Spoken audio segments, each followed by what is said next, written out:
বর্তমানে যারা আপনার সৌদি আরবের রেস্টুরেন্টের কাজে আসতে চান তাদের জন্য এই কথাটা। সেটা হইতেছে, যদি কেউ রেস্টুরেন্টের কাজে সৌদি আরবে আসতে চান, অবশ্যই অবশ্যই ডেলিগেটের মাধ্যমে যে কোনো রিক্রুটিং এজেন্সি ধরে তারপরে কিন্তু আসবেন।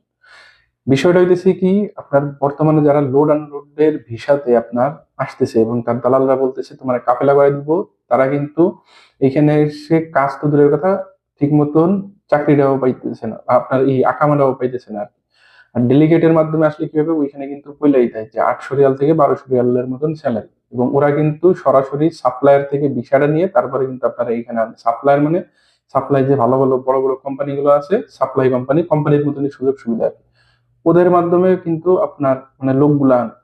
তো এইখানে কিন্তু আপনার সরাসরি যদি আপনি রিক্রুটিং এজেন্সিতে যেতে পারেন, আপনার 3 লাখ টাকার মতন কিন্তু খরচে আপনি চলে আসতে পারবেন। বাট আপনি দালালের মাধ্যমে আসবেন, আসার পরে কিন্তু আপনার খরচটা কিন্তু 5 লাখ টাকা 6 লাখ টাকাও পড়ে যাবে। পরবর্তীতে আইসা আকামা পাইবেন কি না পাইবেন এটারও কিন্তু কোনো ধরনের নিশ্চয়তা নাই।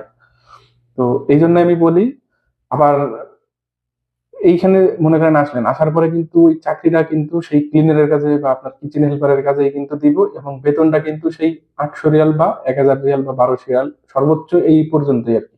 এর থেকে কিন্তু বেশি কিন্তু কেউ দিবে না আর কি। তো আপনার যদি এই এই কাজেই আসতে হয়,